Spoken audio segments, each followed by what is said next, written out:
ಚಾಲಕನೇ ಹಿಂದೆ ಇರೋಂಥ ಎತ್ತಿನ ಗಾಡಿ ತಾನೇ ಪ್ರತಿ ಮನೆಗೆ ಹೋಗಿ ನೈವೇದ್ಯಗಳ ಸಾಮಗ್ರಿಗಳನ್ನ ತಗೊಬಂದು ತಾಯಿಗೆ ಅರ್ಪಿಸ್ತಾ ಇತ್ತಂತೆ. ಹೌದಾ? Yes, welcome back to my channel Kannadathi Pallavi vlogs. ತುಂಬಾ ದಿನದ ನಂತರ ವ್ಲಾಗ್ಸ್ ನ ಸ್ಟಾರ್ಟ್ ಮಾಡ್ತೀನಿ ಅಂತ ಯೋಚನೆ ಮಾಡ್ತಾ ಇದ್ದೀರಾ? ನನ್ನ ಮೈನ್ ಡಿಸ್ಕ್ರಿಪ್ಷನ್ ನೋಡಿದ್ರೆ ತುಂಬಾ ಜನಕ್ಕೆ ಅರ್ಥ ಆಗಿರುತ್ತೆ ನಾನು ಈ ಚಾಲೆಂಜಿಂಗ್ ವಿಡಿಯೋಸ್ ಗಳನ್ನ ಮಾಡ್ತೀನಿ ಅಂತ ಹೇಳಿದೆ.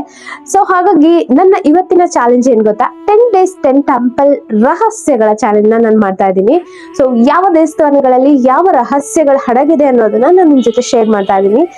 ಇವತ್ತು ಮೊದಲನೇದಾಗಿ ನಾವು ಹೇಳ್ತಾ ಇರೋದು ಬಂಡಿ ಮಹಾಕಾಳಿ ಟೆಂಪಲ್ ನ ರಹಸ್ಯಗಳನ್ನ. ಎಸ್, ಇವತ್ತಿನ ಮೊದಲನೇ ಡೇ ನಾವು ತಾಯಿ ಬಂಡಿ ಮಹಾಕಾಳಿ ತಾಯಿಯ ರಹಸ್ಯಗಳ ಜೊತೆ ಬಂದಿದ್ದೀನಿ. ಸ್ನೇಹಿತರೆ, ನಾವು ದೇವಸ್ಥಾನದ ಒಳಗಿನ ಆವರಣಕ್ಕೆ ಬಂದಿದ್ದೀವಿ. ನೋಡಿ, ಇಲ್ಲಿ ಭಕ್ತರಂತೂ ದರ್ಶನ ಪಡೆಯಲು ಎಷ್ಟು ಅಚ್ಚುಕಟ್ಟಾಗಿ ಕ್ಯೂ ಲೈನ್ಗಳನ್ನ ನಿರ್ಮಿಸಲಾಗಿದೆ ಅಂತ. ಈ ಸುಂದರ ದೇವಸ್ಥಾನ ಇರೋದು ಗವಿಪುರಂ ಗುಟ್ಟಹಳ್ಳಿಯ ಪ್ರಸಿದ್ಧ ಕೆಂಪಾಂಬುದಿ ಕೆರೆಯ ಏರಿಯ ಪಕ್ಕದಲ್ಲಿನ ಹಸಿರಿನ ನಡುವೆ.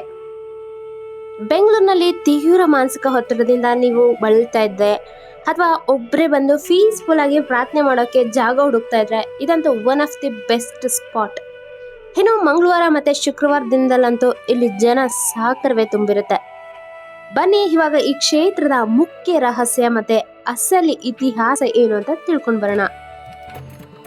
ಈಗ ನೀವು ಈ ಸ್ಕ್ರೀನ್ ಮೇಲೆ ನೋಡ್ತಿರೋದು ಈ ವ್ಲಾಗ್ನ ಅತ್ಯಂತ ಮುಖ್ಯವಾದ ಪವಾಡ. ಹೌದು, ಈ ಕಲ್ಲಿನ ಬಂಡೆಯಲ್ಲಿ ಅಮ್ಮನವರ ಸ್ವಯಂಭೂ ಹಾಗೆ ಅಂದ್ರೆ ತಾವಾಗಿಯೇ ಮೂಲ ಉದ್ಭವ ಆಗಿದ್ದಾರೆ. ಈ ವಿಗ್ರಹವನ್ನು ಯಾವ ಶಿಲ್ಪಿಯು ಅಥವಾ ಕಲ್ಲಿನಲ್ಲಿ ಕೆತ್ತಿಲ್ಲ. ಅದಕ್ಕೆ ಇವರನ್ನ ಬಂಡೆ ಮಹಾಕಾಳಿ ಅಥವಾ ಜನ ಇವರನ್ನು ಬಂಡಿ ಮಹಾಕಾಳಿ ಅಂತ ಕರೀತಾರೆ.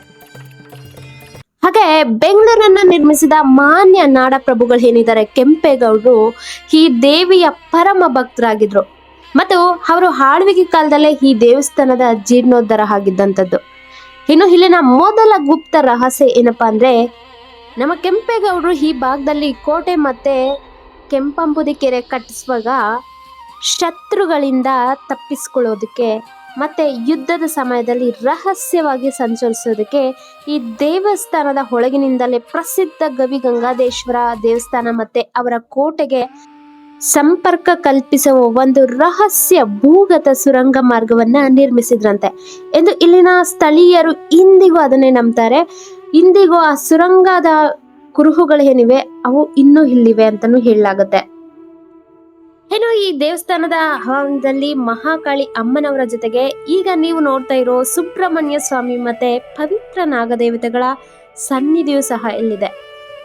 ಇಲ್ಲಿ ನೂರಾರು ವರ್ಷಗಳ ಹಳೆಯ ನಾಗಶಿಲೆಗಳಿದ್ದು ಭಕ್ತರು ತಮ್ಮ ಜಾತಕ ದೋಷ, ದೃಷ್ಟಿ ದೋಷ ಮತ್ತೆ ಮನಸ್ಸಿನ ಬಯಕೆಗಳನ್ನ ಅಥವಾ ಭಯಗಳನ್ನ ನಿವಾರಿಸ್ಕೊಳ್ಳೋಕೆ ಇಲ್ಲಿ ವಿಶೇಷವಾಗಿ ಕುಂಕುಮ ಹೂಗಳಿಂದ ಪೂಜೆ ಸಲ್ಲಿಸ್ತಾರೆ.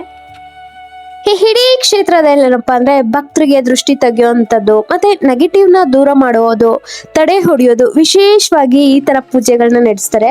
ಅದಕ್ಕಾಗಿ ಇಲ್ಲಿ ಕೋಳಿ ಮೊಟ್ಟೆ ಹಾಗೆ ನಿಂಬೆಹಣ್ಣುಗಳು ಹಾಗೆ ಪಾರಿವಾಳಗಳು, ನಂತರ ಇಲ್ಲಿ ಕೋಳಿ ಮರಿ ಸಾಗಾಣಿಕೆ ಹಾಗೆ ಮೀನುಗಳ ಸಾಕಾಣಿಕೆ ಕೂಡ ನಡೆಸ್ತಾರೆ. ವಾಸ್ತುದೋಷ ಪರಿಹಾರಕ್ಕೂ ಕೂಡ ಇಲ್ಲಿ ವಾಸ್ತುಗ್ರಹಗಳನ್ನ ಕೂಡ ಇಟ್ಟಿದ್ದಾರೆ. ಇಲ್ಲಿನ ಎರಡನೇ ರಹಸ್ಯ ಏನಪ್ಪಾ ಅಂದ್ರೆ ಅಥವಾ ಪವಾಡ ಏನಪ್ಪಾ ಅಂದ್ರೆ, ಇಲ್ಲಿ ಅಮ್ಮನವ್ರಿಗೆ ನಿಂಬೆ ಹಣ್ಣಿನ ಹಾರಗಳನ್ನ ಏನಾಗ್ತಾರೆ, ಅದ್ ಪೂಜೆ ಮಾಡಿದ ನಂತರ ಆ ನಿಂಬೆ ಹಣ್ಣುಗಳನ್ನ ಪ್ರಸಾದ ರೂಪದಲ್ಲಿ ಇಲ್ಲಿ ಬರೋ ಭಕ್ತರಿಗೆ ಕೊಡ್ತಾರೆ. ಆ ಪೂಜೆಯ ನಿಂಬೆ ಹಣ್ಣುಗಳನ್ನ ಮನೆಗೆ ತಂದಿಟ್ರೆ ಮನೆಯಲ್ಲಿರೋ ಎಂಥದೇ ದೃಷ್ಟಿ ದೋಷ ಅಥವಾ ನಕಾರಾತ್ಮಕ ಶಕ್ತಿ ಅಥವಾ ವಾಸ್ತು ದೋಷ ಇದ್ರು ಅದು ಕಂಪ್ಲೀಟ್ ಆಗಿ ಮಾಯವಾಗ್ಬಿಡುತ್ತೆ. ಇನ್ನು ಅಚ್ಚರಿಯ ವಿಷಯ ಏನಂದ್ರೆ, ದೇವಸ್ಥಾನ ಆವರಣದ ಬಂಡೆಯ ಕೆಳಗಿನ ಕೆಲವು ಜಾಗಗಳಲ್ಲಿ ಇಂದಿಗೂ ಸಣ್ಣದಾಗಿ ನಾಗರಹಾವಿನ ಓಡಾಟ ಇರುತ್ತೆ. ಆದ್ರೆ ಅದು ಅಲ್ಲಿರೋ ಯಾವ ಭಕ್ತರಿಗೂ ತೊಂದರೆ ಕೊಟ್ಟಿಲ್ಲ. ಅಮ್ಮನವರೇ ನಾಗರೂಪದಲ್ಲಿ ಬಂದು ಇಲ್ಲಿರೋ ಭಕ್ತರನ್ನ ಕಾಯ್ತಾರೆ ಅನ್ನೋದು ಇಲ್ಲಿನ ಜನರ ನಿರಂತರ ನಂಬಿಕೆ ಆಗ್ಬಿಟ್ಟಿದೆ.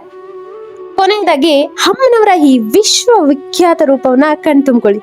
ಬಂಗಾರದ ಆಭರಣಗಳು ಮತ್ತೆ ಹೂವಿನ ಹಾರಗಳಿಂದ ಅಲಂಕೃತಗೊಂಡಿರೋ ಅಮ್ಮನ ಮುಖ ನೋಡಿದ್ರೆ ಮನಸ್ಸಿನ ಎಲ್ಲ ಕಷ್ಟಗಳು ಮರೆತು ಹೋಗ್ಬಿಡುತ್ತೆ. ಹೋಗೋ ಮುನ್ನ ಇಲ್ಲಿನ ಮೂರನೇ ಅತ್ಯಂತ ರೋಮಾಂಚನಕಾರಿ ಪವಾಡ ಹೇಳ್ತೀನಿ ಕೇಳಿ. ನೂರಾರು ವರ್ಷಗಳ ಹಿಂದೆ ಈ ದೇವಸ್ಥಾನದಲ್ಲಿ ಒಂದು ಚಾಲಕನಿಲ್ಲದ ರಹಸ್ಯ ಎತ್ತಿನ ಗಾಡಿ ಇತ್ತಂತೆ. ಆಯಾ ದಿನ ಯಾರ ಮನೆಯಲ್ಲಿ ಅಮ್ಮನಿಗೆ ವಿಶೇಷ ಪೂಜೆ ಹಾಗೂ ನೈವೇದ್ಯ ಸಲ್ಲಿಕೆ ಆಗಬೇಕು, ಆ ಎತ್ತಿನ ಗಾಡಿ ತಾನಾಗಿಯೇ ಹೋಗಿ ನಿಖರವಾಗಿ ಆ ಭಕ್ತರ ಮನೆ ಮುಂದೆ ನಿಲ್ತಿತ್ತಂತೆ. ಆ ಮನೆಯವರು ತಂದ ನೈವೇದ್ಯವನ್ನು ಗಾಡಿಗೆ ಲೋಡ್ ಮಾಡಿದ ನಂತರ ಅದು ಮತ್ತೆ ತಾನಾಗಿ ದೇವಸ್ಥಾನಕ್ಕೆ ವಾಪಸ್ ಬರ್ತಿತ್ತಂತೆ ಎಂದು ಇಲ್ಲಿನ ಹಿರಿಯರು ಇಂದಿಗೂ ನೆನಪಿಸ್ಕೊಳ್ತಾ ಇರ್ತಾರೆ. ನೋಡಿದ್ರಲ್ಲ ಸ್ನೇಹಿತರೆ, ಇದಿಷ್ಟಾಗಿತ್ತು ನಮ್ಮ ಈ ಬಂಡಿ ಮಹಾಕಾಳಿ ತಾಯಿಯ ರಹಸ್ಯ ಮಹತ್ವಗಳ ಬಗ್ಗೆ. ಸೊ ಯಾರಿಗೆಲ್ಲ ಈ ರಹಸ್ಯಗಳು ಗೊತ್ತಿತ್ತು ಕಮೆಂಟ್ ಬಾಕ್ಸ್ ಅಲ್ಲಿ ತಿಳಿಸಿ. ಹಾಗೆ ಯಾರಿಗೆಲ್ಲ ಗೊತ್ತಿರಲಿಲ್ಲ, ಹೀಗೆ ಹೆಚ್ಚು ಗೊತ್ತಿದೆ ಅವರು ಕೂಡ ಕಮೆಂಟ್ ಬಾಕ್ಸ್ ಅಲ್ಲಿ ತಿಳಿಸಿ. ಹಾಗೆ ಈ ಮುಂದಿನ ಭಾಗದಲ್ಲಿ ಯಾವೆಲ್ಲ ದೇವಸ್ಥಾನಗಳ ರಹಸ್ಯಗಳ ಬಗ್ಗೆ ನಿಮ್ಗೆ ತಿಳಿಸ್ಕೊಡ್ಬೇಕು ಅದು ಕೂಡ ಕಮೆಂಟ್ ಬಾಕ್ಸ್ ಅಲ್ಲಿ ತಿಳಿಸಿ ಅಂತ ಹೇಳ್ತಾ, ಹಾಗೆ ನಮ್ಮ ಸುತ್ತಮುತ್ತ ಇರೋ ಯಾವುದೇ ದೇವಸ್ಥಾನಗಳಾಗಿರಲಿ ತುಂಬಾನೇ ಹೆಸರುವಾಸಿಯಾಗಿರುವಂತ ದೇವಸ್ಥಾನಗಳಲ್ಲಿ ರಹಸ್ಯಗಳು, ಈ ಅಚ್ಚರಿಗಳು ಅಡಗಿರುತ್ತೆ ಅಂತಾನೆ ಹೇಳ್ಬೋದು. ಹಾಗಾಗಿ ಯಾವ ದೇವಸ್ಥಾನಗಳ ಅಚ್ಚರಿಗಳ ಬಗ್ಗೆ ನಿಮ್ಗೆ ಗೊತ್ತು ಅದನ್ನ ಕೂಡ ಕಮೆಂಟ್ ಬಾಕ್ಸ್ ಅಲ್ಲಿ ತಿಳಿಸಿ. ಹಾಗೆ ಯಾವೆಲ್ಲ ದೇವಸ್ಥಾನಗಳ ಬಗ್ಗೆ ರಹಸ್ಯಗಳ ಬಗ್ಗೆ ನಿಮ್ಗೆ ಬೇಕು ಕಮೆಂಟ್ ಬಾಕ್ಸ್ ಅಲ್ಲಿ ತಿಳಿಸಿ. ಯಾರೆಲ್ಲ ಸಬ್ಸ್ಕ್ರೈಬ್ ಮಾಡದೆ ನೋಡ್ತಾ ಇದ್ರೆ ದಯವಿಟ್ಟು ಸಬ್ಸ್ಕ್ರೈಬ್ ಮಾಡ್ಕೊಂಡು ನೋಡಿ ಅಂತ ಹೇಳ್ತಾ ಲಾಗ್ನ ಹೀಗೆ ಮಾಡ್ತಾ ಇದೀನಿ. Thank you so much for watching. ಮತ್ತೆ ಸಿಗೋಣವಾ.